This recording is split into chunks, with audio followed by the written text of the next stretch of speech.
Imagine a woman whose entire life was built on trust. Emily Thompson was the kind of teacher parents wanted for their children, the kind who stayed late to help struggling students, who took pride in every graduation, who believed in second chances. She wasn't just respected, she was loved. For years, she walked the halls of Crestwood High with a smile that reassured and a voice that soothed. To her colleagues, she was a dedicated educator. To her students, she was their mentor. To the world, she was the last person anyone would suspect of anything unnatural. But then, without warning, Emily Thompson vanished. One day she was in her classroom, and the next, she was gone, no goodbye, no trace, just an empty desk and a town left wondering.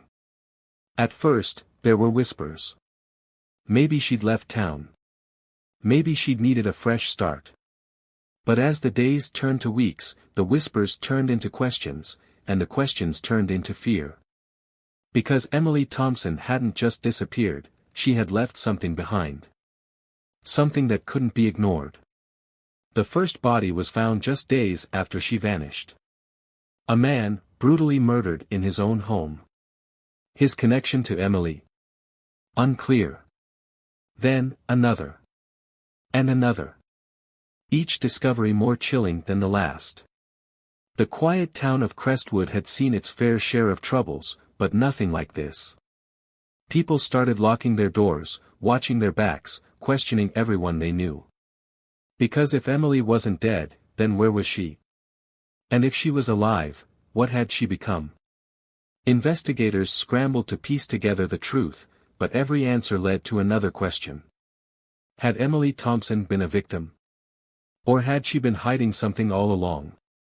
And if she was running, what exactly was she running from? If you love gripping true crime stories, make sure to like, subscribe, and turn on notifications so you never miss a case. Emily Thompson's disappearance sent shockwaves through the town of Maplewood. This wasn't a place where people just vanished. Families had lived there for generations. Neighbors knew each other by name. It was the kind of town where life moved at a steady, predictable pace. But now, that sense of safety was crumbling. Parents whispered about it in hushed tones at the grocery store. Students spoke in nervous voices between classes. The police assured everyone they were doing their best, but deep down, people were afraid. At first, no one wanted to believe the rumors. The idea that Emily, of all people, could be involved in something criminal didn't make sense. But the scandal had already started creeping into conversations. Some said she had been involved with someone she shouldn't have. Others claimed she had been hiding things no one could have imagined. When the news broke that she had left behind a carefully written suicide note, some believed she had taken her own life out of guilt. Others weren't so sure. Because as the days passed, more details began to surface, and the story that emerged wasn't one of a woman crushed by scandal. It was something else entirely. The first red flag was the money.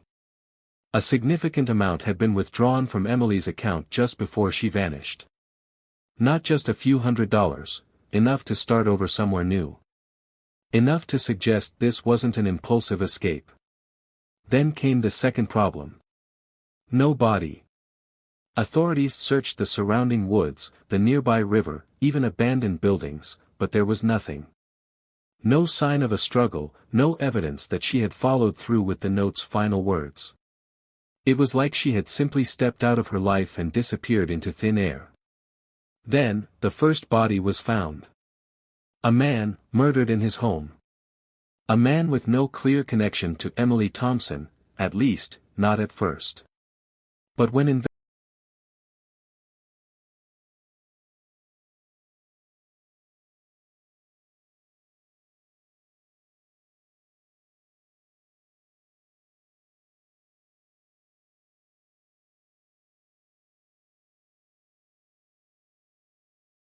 and they weren't ordinary pictures.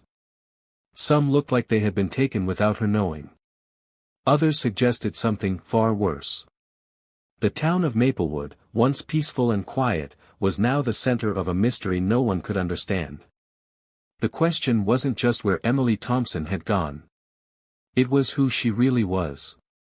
And how far she was willing to go to keep her secrets buried. Emily Thompson had always been the kind of teacher students remembered long after graduation. She made literature come alive, encouraged her students to think beyond the classroom, and had a way of making everyone feel seen. At 35, she had spent more than a decade at Crestwood High, becoming more than just an educator. She was a mentor, a friend, a pillar of the community.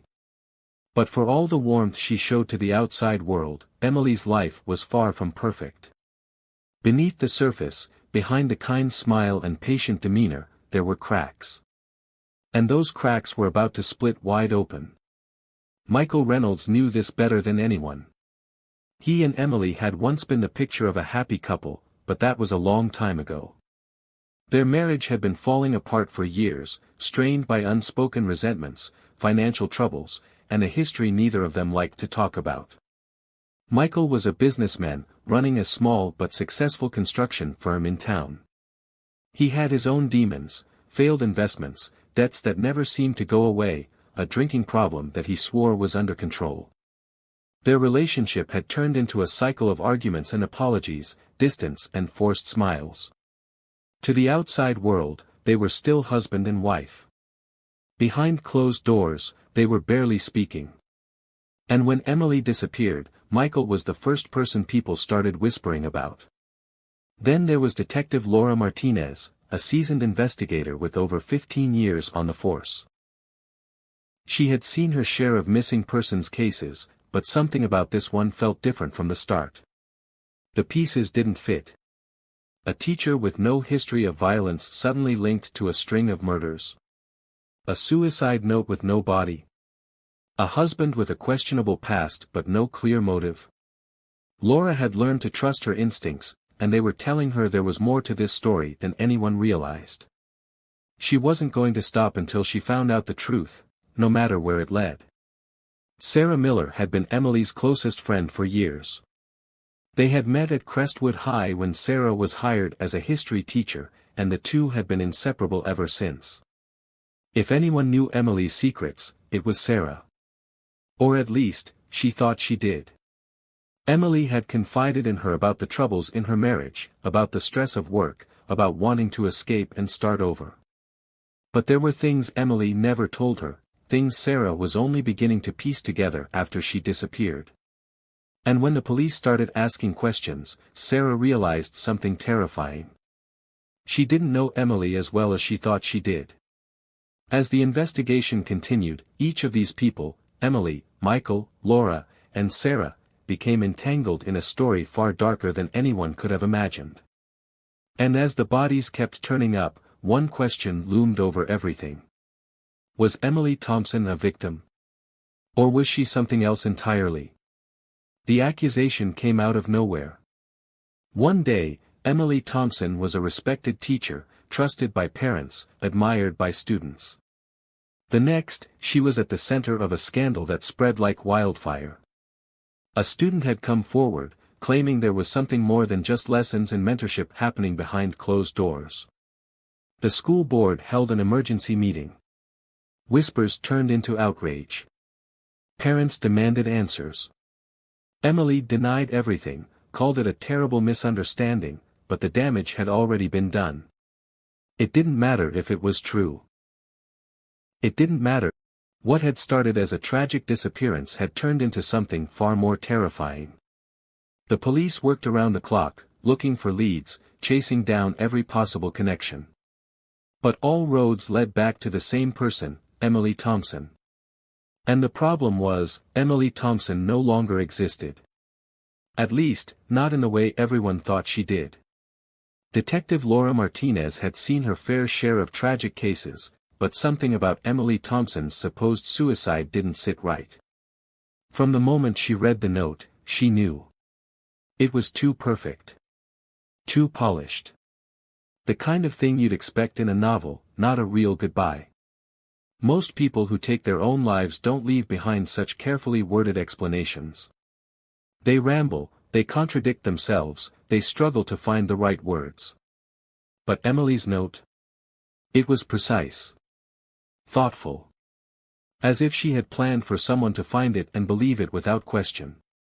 Martinez started digging, looking for any detail that didn't fit. And she found plenty. For one, there were no signs that Emily had actually entered the woods where her car was found. No footprints leading into the trees. No trace of her on the dirt path near the riverbank. Just a parked car and a carefully placed letter. It was almost too neat, too staged. Then there was the financial side of things. A routine check of her bank records revealed a series of large cash withdrawals in the days leading up to her disappearance. Thousands of dollars, taken out in increments, never enough to raise immediate suspicion but enough to suggest a plan. Emily had been gathering money, preparing for something. Preparing to leave. Then came the forensic evidence. At first, Michael Reynolds' murder looked like a random attack. But then Sarah Miller was killed, and the patterns became impossible to ignore. The way the victims were restrained, the method of the killings, the lack of defensive wounds, it all pointed to the same person. Someone who knew their routines. Someone who had planned these attacks carefully. And as investigators combed through the crime scenes, they found something even more chilling. A single strand of long blonde hair at Sarah's apartment. A strand that, when tested, was a perfect match for Emily Thompson. With mounting evidence, the case exploded into the public eye. News stations ran the story on a loop. The quiet teacher who faked her death and left a trail of bodies behind. Some reporters painted her as a cold-blooded killer, a woman who had snapped under pressure and taken revenge on those closest to her. Others speculated that she was a victim herself, framed or driven to madness by forces beyond her control. The name, Maplewood Murderess, spread like wildfire. People argued over whether she was a mastermind or a woman on the run, whether she was still in the country or had slipped away under a new identity. A nationwide manhunt was launched. Authorities plastered Emily's face on every news channel, every highway billboard. Her former students, her co-workers, even people who barely knew her were interviewed. Every possible lead was followed, every tip investigated. But Emily Thompson had vanished. And with her, the truth about what really happened in Maplewood remained just out of reach. The search for Emily Thompson stretched across multiple states, but in the end, it wasn't advanced forensic technology or high-level detective work that brought her in. It was luck. A single moment of carelessness. A local sheriff in a small Montana town responded to a report of a suspicious woman paying for groceries with crumpled bills, avoiding eye contact, keeping her head down. Something about her unsettled the cashier. She called it a gut feeling. The sheriff ran the description, and within hours, federal agents descended on a remote cabin deep in the woods. Inside, they found Emily, alone, disheveled, thinner than before, but very much alive. She didn't resist. She didn't run. She just sat there as the officers swarmed in, as if she had been expecting them all along. Her trial was one of the most highly publicized cases in recent memory. The prosecution painted Emily as a manipulative murderer, a woman who faked her own death to escape scandal. Legal analysts discussed the case for months, picking apart every detail, every argument, every mistake. True crime enthusiasts dissected her every move, theorizing about what might have happened if she had gone to the police, if she had trusted someone, if she had just walked away. Emily herself never spoke to the media. No interviews, no letters, no memoirs from prison. Just silence. But one question remained, had the full story really been told? Or were there still pieces missing, secrets buried with the dead, truths only Emily Thompson would ever know? The story of Emily Thompson is more than just a crime, it's a tragedy, a cautionary tale, a reflection of how easily lives can unravel when desperation meets fear. A woman who was once respected, admired, trusted to guide young minds, became the center of a case that exposed deep flaws in the way society handles scandal, control, and justice. It forces people to ask difficult questions. Was Emily a murderer who calculated her escape, or was she a victim pushed past her breaking point? Did she have other choices, or was every door already closed to her? And beyond Emily, what does this case say about the structures in place that allow accusations to destroy a reputation overnight, that let manipulation thrive in the shadows, that make silence seem safer than speaking out? The courtroom may have delivered its verdict, but outside, the debates continued. Some saw Emily as a woman who had finally freed herself from the people who had used and betrayed her. Others saw her as a criminal who had fooled the system, who had spun her story just enough to escape a harsher sentence. And some, perhaps the ones who had followed every detail most closely, wondered if the truth was even more complicated than anyone knew. Because in the end, there are always pieces missing. There are words that were never spoken, moments that were never revealed, secrets that never made it into the official record. The case of Emily Thompson left behind a trail of bodies, but it also left behind unanswered questions, the kind that linger long after the courtroom doors have closed. Every case leaves behind a story, but not every story has a clear ending. Emily Thompson's case stirred emotions, divided opinions, and forced a community to confront the darker side of human nature. But what do you think? Was Emily a victim of manipulation, pushed to the edge by forces beyond her control?